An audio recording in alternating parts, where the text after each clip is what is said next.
Right, I know I said that was my final one. This is my absolute final video. Right. With regards to looked after children, now I'm interested in the evolution of institutions, and to understand the evolution of institutions in this country, you have to understand like 2,500 years of history to understand some of the institutions that are still functioning now. The duties I'm talking about to protect children, they've never been defined before. The 20th century was the first time we did that. 1989 is the first time that we agreed that these children have a special state and they are the baseline of policy. So this is brand new. This is like blink of an eye stuff. And what we have learned within these systems is remarkable in that period. In just the period since the early 80s, in just the period since Labour have been playing out the psychodrama that they're playing out on Twitter, the evolution within those systems is astonishing. Our trade unions should be able to tell you, but they can't.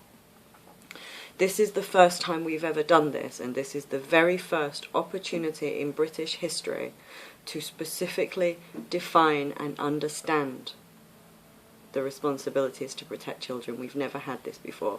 We've had to wait until institutional crisis bring this point in time. We've had to wait till all these institutions start to fail at the same time to get to this point.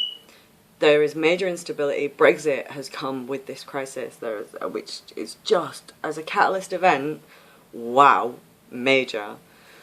Now, these duties will seem minor under all of this as this crisis picks up and as we have to start engaging with these processes. But I'm telling you now that these duties, A, they're the bottom line of policy. They will always provide information for you. Once you start looking at these are numbers that should always stay stable. And if the numbers of care applications are changing, that's because you've got system failure. And because it's a point in the political economy where lots and lots of institutions join together, you've got an indicator of system failure across lots of institutions.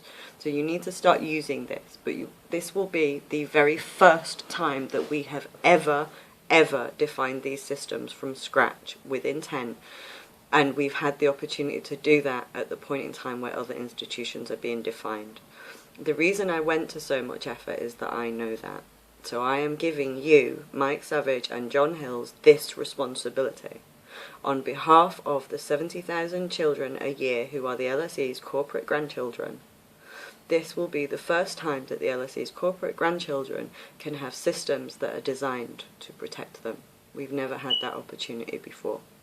I've always seen this crisis differently to other people because I've always known that. Now, as far as I am concerned, I have done enough to discharge those responsibilities. I think we all know that an LSE Masters is a ticket to a social network that I ain't getting access to. But I have done enough. I have placed on record all major institutions involved over the last 8 years to make sure that in the period where the rule of law was undermined for me, that I made clear that couldn't be done by doing that. And now I am passing responsibility to you, and I'm saying regardless of the massive failures that you are going to be faced with in child protection, that this is the first time ever that those children were allowed a system that was defined for their needs, and this will be the first opportunity in British history for that to happen. These duties are secure. They will continue to develop. We are now pushing that knowledge to an elite level, which this video is part of that process, and I am entrusting that responsibility to you, because I trust you both. So, there you go.